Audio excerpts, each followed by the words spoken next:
Hello mga kapatid, magandang araw po. Kumusta po?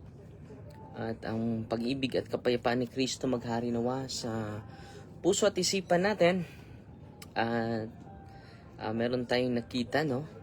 Sa Supreme Court decision po ito. Same-sex relationship is a normal relationship. Supreme Court in decision promulgated on February 5 recognize that same-sex couples who live together are co-owners of properties under Article 148 of the Family Code if there is proof of actual contribution. Nandito po ito sa post po ito sa So, atin itong bigyang linaw, mga kapatid, no? So, unang-una, mga kapatid, a same-sex relationship is a normal relationship in light of the Supreme Court ruling on property co-ownership. Unang-una, the Catholic Church distinguishes clearly between civil law, recognition, and moral truth. Iba po yun, no? So, magkaiba po yung civil law recognition. Marami na pang mga batas kayo na hindi naaayon sa moral, sa moral truth.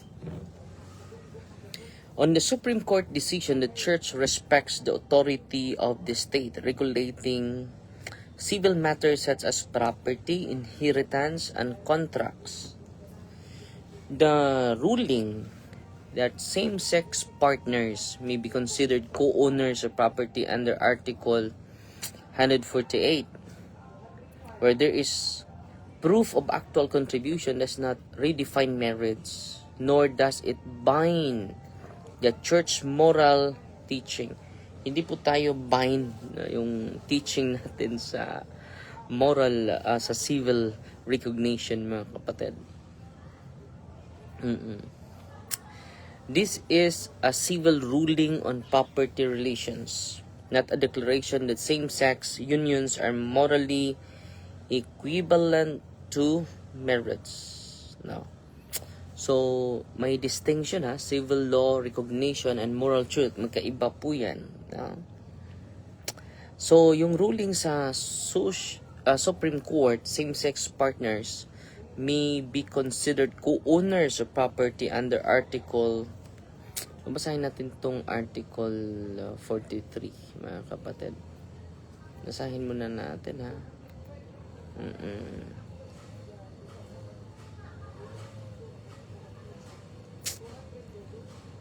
Pero hindi, matatawag ba yung family? No. Hindi naman siguro, no? So, yan ang challenge natin ngayon, mga kapatid. Mababago yung yung mga perception natin base sa batas, no? So, basahin natin.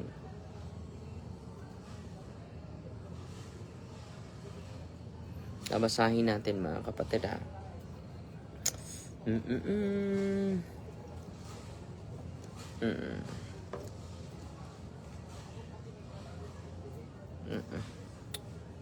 So, no, bitang property co-owners nandito sa family code, no?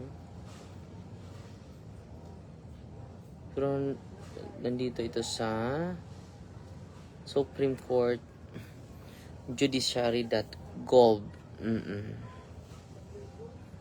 Dito po ang February 10 po ito, no? The Supreme Court has ruled that same-sex couples who live together may be recognized as co-owners of property. So, it's related to property, not to moral declaration, mga kapatid. The Family Code provided there is proof of actual contribution. Article 148 governs the property relations of couples who are living together but cannot legally married, acknowledge co-ownership based on their actual contribution. In a decision, Justice Joseph Y. Lopez the Supreme Court Second Division granted a former partner's complaint for partition of property and recognized her. Ito po.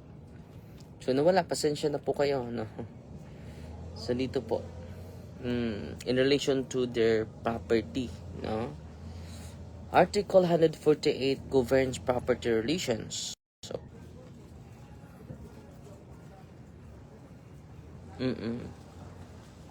but cannot legally marry. Dahil hindi pa sila makasal dahil wala pa pong same-sex marriage dito sa ating bansa, no? Nabasahin natin ito, mga kapatid. Okay.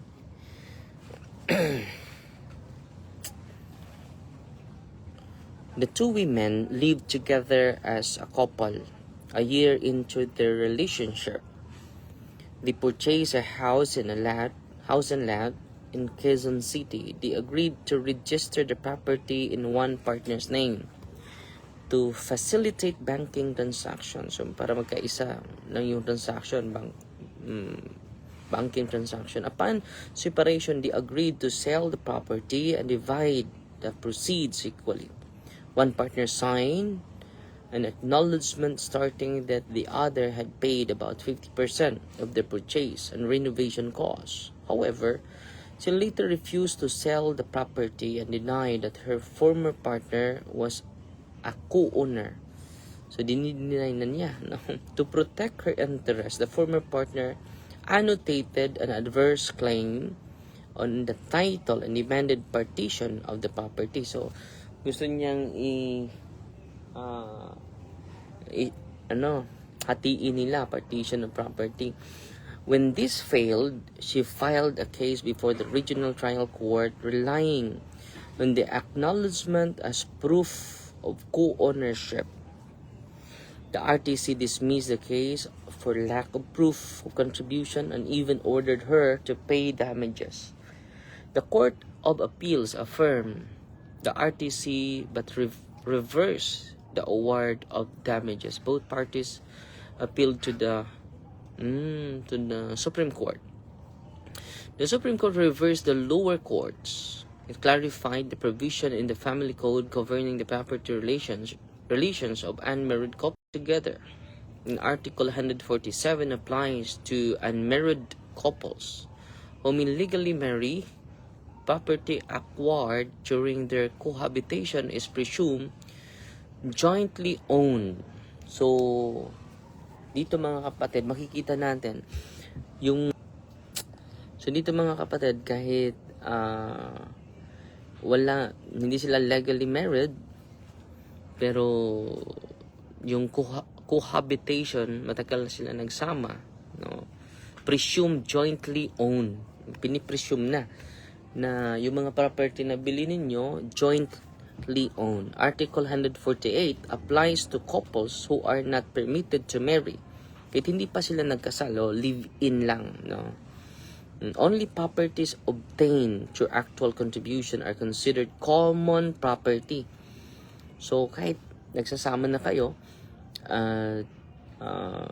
nag-contribute kayo sa pagbili ng lupa, pagbili ng bahay, no?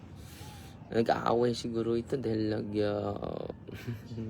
naghahatian na ng kanilang hari-arian. Here, the Supreme Court found that the signed acknowledgement where one partner admitted that the other paid about half of the property costs was a binding admission and sufficient proof of actual contribution.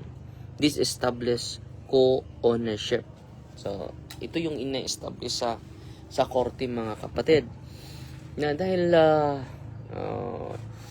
nakikita natin na may actual contribution, sufficient proof na po ito, yung actual contribution. Maka-establish tayo ng co-ownership. Kahit hindi pa sila kasal, pero nagsasama naman sila, no? The Supreme Court emphasized that without a law recognizing same-sex marriage, Congress and other government branches must address same-sex couples' rights, as courts alone cannot resolve all related policy concerns. So, para masitol yung hidwaan nila sa property, no? So, nag-decide ang korte na makita na merong actual contribution. So, therefore, may co-ownership sila kahit hindi sila kasal. Now, this court does not have the monopoly to assure the freedom and rights of homosexual couples, while the political, moral, and cultural questions that surround the issue concerning the rights of same-sex couples, political departments, especially the Congress, must be involved to quest for solutions which balance interests while maintaining fealty to fundamental freedoms.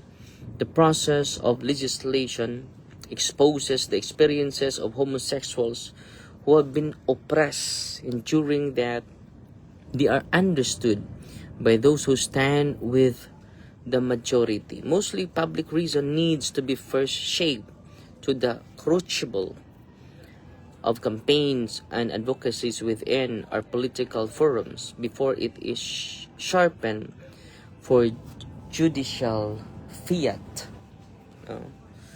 During opinions, Senior Associate Justice Marvick Leonen explained that the Article 148 does not distinguish based on gender or applies to all forms of cohabitation.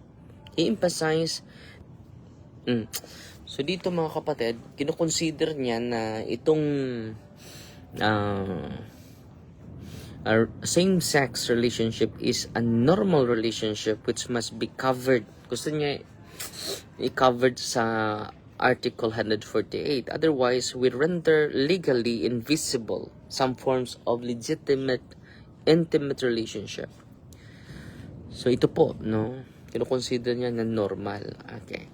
Associate Justice Amy Lazaro Javier, in her concurrence, also stated that Article 148 is broad enough to cover same-sex cohabitation and should not be limited to heterosexual relationship, given the prevailing values in modern society, as well as the glaring yet unjustified difference in the treatment of heterosexual couples vis-a-vis their homosexual counterparts, courtesy of the Supreme Court Office of the Spokesperson.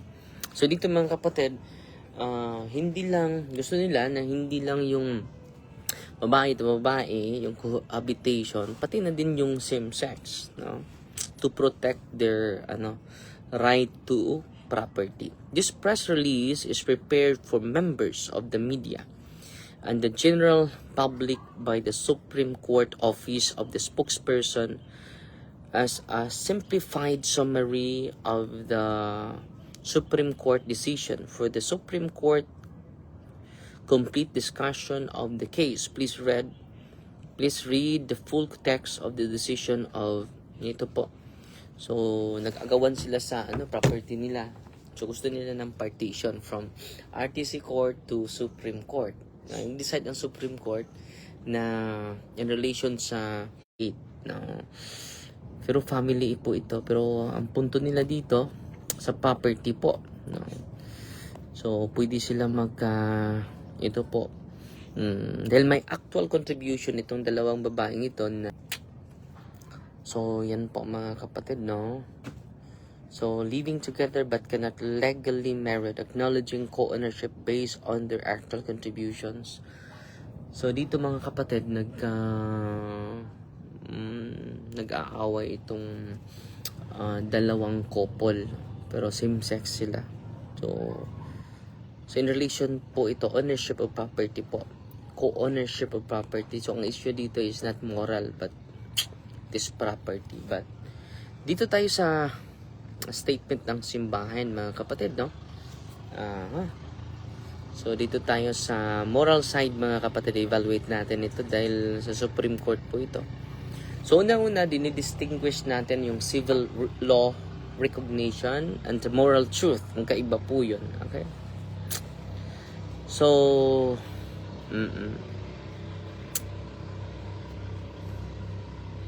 Same-sex relationship is normal relationship in the light of the Supreme Court ruling on property co-ownership. So sa property nila, dahil nagsasama na sila, di ba? Bibili sila ng lupa, bibili sila ng ari-arian, di ba? So ito yung sinusolve sa korte. It is in relation to to ownership, co-ownership, on property co-ownership. Yun po ang sinisitol dito sa Supreme Court. Hindi po ito moral stand. Okay? So ulitin natin ha. On the Supreme Court decision, the church respects the authority of the state in regulating civil matters such as property, inheritance, and contracts. Yan po ang authority ng Supreme Court is C. The ruling that same-sex partners may be considered co-owners of property under Article 148. So, dinedefine nila doon na hindi lang ito sa heterosexual, sa lalaki at babae. Pwede din natin ma-apply ito dahil marami namang nangyayari sa paligid natin.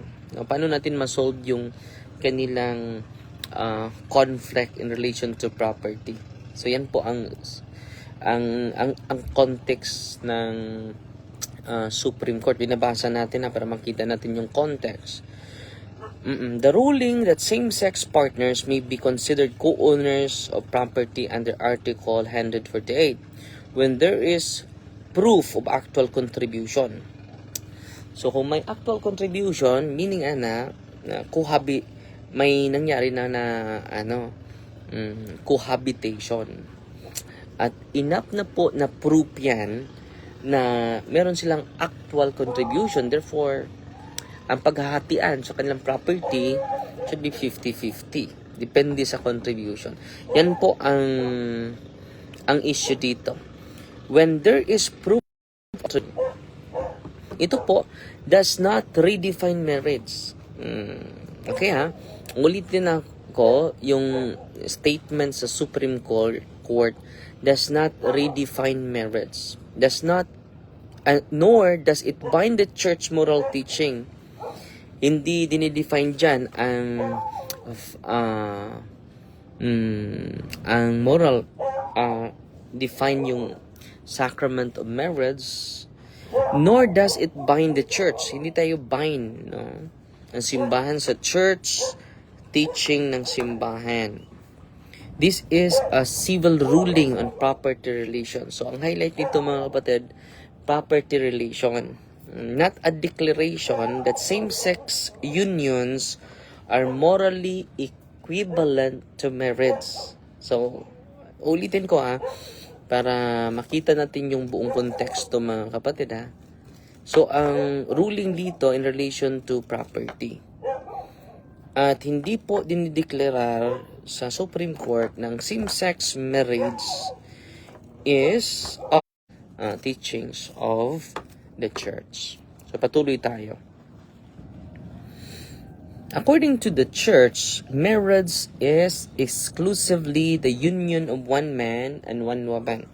Yan po yung theological framework ng simbahan natin. Ordered toward mutual good and openness to life. So, yan po yung family, yung marriage. So, balik tayo mga. Asensya na Wala-wala yung signal dito sa kung saan ka tayo nagre-retreat, no? So, patuloy tayo mga kapatid So, binabasa ko yung summary sa statement sa Supreme Court para makita naman natin yung buo. And then, makakomentaryo tayo ng hindi base sa isang linya lang. So, unang-una, yung pagsasabi na same-sex relationship is a normal relationship cannot be affirmed by the perspective of the Catholic Church. Bakit? Ito yung sabi ng simbahan. Kung ako bilang pari, hindi ako mag-against yan dahil simbahan na po yan Si Kristo nga ay sabi ni Kristo na ang ipahintulot sa simbahan ay ipahintulot din sa langit. Ang hindi nyo ipahintulot dito sa lupa ay hindi ko din ipahintulot sa langit. So, ang may authority sa moral side is the church. No one else. So, marriage is exclusively the union of one man and one woman. Sinisiguro dito one dahil hindi po multiple man, multiple woman. One man and one woman. So, malinaw na malinaw yan sa perspective po yan ng ating simbahan. Order toward, ano yung end? Ano yung goal, mga kapatid? Order toward mutual good and openness to life. Kung lalaki at lalaki, openness to life ba yan? Hindi po makabuo ng buhay. Hindi po maka-procreate yung lalaki at lalaki, babae at babae po. Same-sex unions cannot be considered marriage nor morally equivalent to the sacrament of matrimony. Nandito po yan sa CCC, basahin natin CCC 2357. Okay, basahin natin mga kapatid 2327, babasahin natin. So ito po, official document po itong sagot natin hindi po ito personal opinion ko. So homosexuality refers to relationship between men or between women. So, ano itong same-sex, mga kapatid? Homosexual? Homosexuality? CCC 2357. Ito yung turo ng simbahan, mga kapatid, wait muna, mga kapatid. Nasa buti, quote natin ang ating official na turo, Catechism of the Catholic Church po, mga kapatid, no? Bakit? Ano nangyari? Ang hina ng internet, mga kapatid. Pasensya na po kayo. Mahina yung internet dito. Loading po yung internet natin.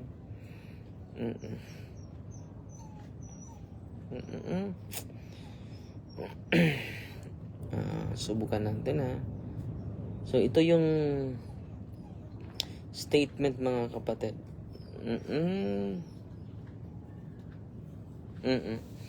Ito po.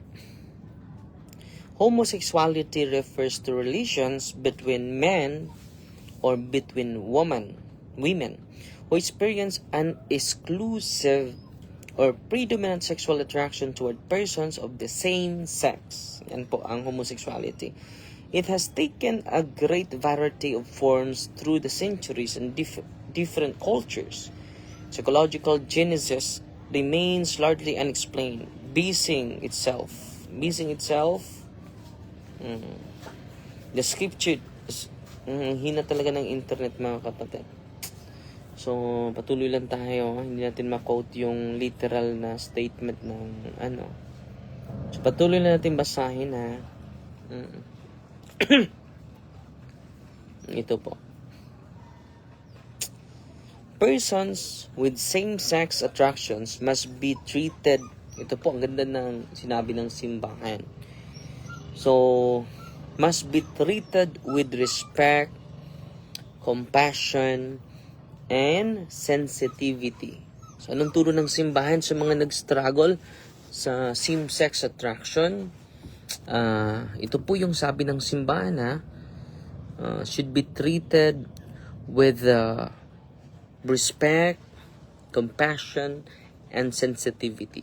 However, homosexual acts, ito po, firm na firm ang simbahan dito ito po. So, homosexual acts, yung pagtatalik na sa babae at babae, lalaki at lalaki, cannot be considered, are morally disordered, cannot be approved. Respect for person does not mean approval of all behaviors. So, malinaw na malinaw ang simbahan dyan, So, hindi natin ma-quote actually, no? So, CCC, so, sa mga sumusunod sa atin. Pwede nyo basahin yung CCC 2357 to CCC 2359. So, ano pa yung ina-affirm? So, sana lawakan natin yung isipan natin. So, nagagamit na natin yung social media natin para mabigyan tayo ng clear understanding of in relation to the perspective of the Catholic official teachings. Ano pa yung ina-affirm ng simbahan sa homosexual person? Human dignity. Every person is loved by God. So lahat tayo equal po, heterosexual, homosexuality, no? Tayo po ay dignified. Every person is loved by God. Equal po yung tingin ng Panginoon sa atin. No unjust discrimination against person. Hindi pinahintilutan ng simbahan. I-discriminate natin ang bawat isa. Ito po grabe yung pastoral care na binibigay ng simbahan sa mga merong homosexual na struggle po. Pastoral care and accompaniment, not condemnation. But also, no redefinition of marriage, no moral endorsement of same-sex sexual relationships. So malinaw ang simbahan po, hindi po nire-define niya yung kahulugan ng marriage. Pangalawa, hindi po dapat i-endorse yung same-sex sexual relationship. So dito po, the Church respects the Supreme Court's authority in civil matters, including property relationships. However, civil recognition of certain rights does not change. Kahit inirecognize pa ng Supreme Court yung kanilang civil rights or certain rights, does not change the Church teaching that marriage is the lifelong union of a man and a woman. We affirm the dignity of every person and reject unjust discrimination. Hindi po binibigyan ng affirmation ng yung mga unjust discrimination sa bawat isa sa atin. Hindi gusto ng simbahan yon. So grabe yung simbahan natin, no? Holistic talaga yung ng simbahan, no? Yung mindset ng simbahan. Sana mapag-aralan natin ang official teaching ng simbahan, hindi sa personal opinion ng ibang pari, hindi sa official teaching ng simbahan. While remaining faithful, ano yung ini-insert ng simbahan ngayon? Remaining faithful to the moral law revealed by God and taught by the Church. Yun po. So saan tayo faithful? Sa official teaching ng simbahan. Sa moral law revealed. Hindi yan mababago. Kahit sino pang Santo Papa mag-uupo, hindi niya mababago yung moral law ng simbahan. Yan po. So dito mga kapatid, same-sex relationships versus civil co-ownership ruling. Does the Supreme Court ruling mean the Church now accepts same-sex unions? No. The ruling concerns civil property law, specifically co-ownership under Article 148 of Family Code. When there is a proof of actual financial contribution, it does not redefine marriage. And it does not bind the Church moral teaching. The Church distinguishes civil law, moral law, and sacramental marriage. Civil recognition of property rights does not equal moral, it is moral, equal moral or sacramental approval. So hindi po, pinaglinaw natin yan. Is a same-sex relationship normal according to the teachings of the Church? No, not in a moral and sacramental sense. No. Marriage is the union of one man and one woman. Hindi po two men and two women. No. One. Exclusive po yan sa isang babae at isang lalaki. Sexual acts are ordered toward unity and openness to life. Malinaw na malinaw yan. Same-sex sexual acts cannot be approved. Hindi po yan ina-approve ng sin. However, the church teaches that person with same-sex attraction must be treated. Yung sinasabi ko kanina, no? Respect, compassion, and sensitivity. There must be no unjust discrimination po. Is the church against giving property rights to same-sex partners? The church's primary concern is moral truth, not civil technicalities. So, the state may regulate property arrangements for citizens. The church does not oppose firmness in civil law. But civil arrangement must never be confused with marriage, moral approval, and sacramental legitimacy. So, malinaw na malinaw ha. Yung primary concern ng simbahan is the moral truth, not civil technicalities, mga kapatid. Isn't this discrimination? Hindi ba ito discrimination, mga kapatid? Hindi nag-approve ang simbahan sa moral stand? Ang sagot, hindi po. Moral distinction is not discrimination. The church distinguishes between the dignity of the person, which is always upheld. Lahat tayo dapat dignified tayo. Yung dignity mo ay walang makapantay yun. Patas tayo dyan. With the morality of the actions which can be evaluated. Respecting a person does not require affirming every behavior. So dito mga kapatid, nilinaw na ang simbahan, kahit hindi niya ayaw, puno pa rin siyang respeto sa human person. Because all homosexual person is a human dignified, full of dignity, mga kapatid. So let us, he is still the image and likeness of God. He is a son and daughter of God. So every person is a child of God. Malinaw na malinaw yan. Sabi yan ni Pope Francis. Pangalawa, but also consistently taught that marriage is between a man and a woman. Truth and charity must go together. Hindi pwede po na lagi lang charity without truth. Hindi po pwede na masakripisyo natin yung katotohanan. Yung dalawa, truth and charity, must go together. Hindi po ihiwalay. Didn't Pope Francis allow same-sex unions? No, hindi po. He has spoken about civil protections, avoiding unjust discrimination, but he has never changed the church doctrine on marriage. No. The church teaching remains rooted in scripture, yung Romans chapter 1 and Genesis chapter 1 and chapter 2. Based on natural law. 2,000 years of consistent teaching, hindi po nagbabago ang simbahan. 2,000 years old na, almost. No?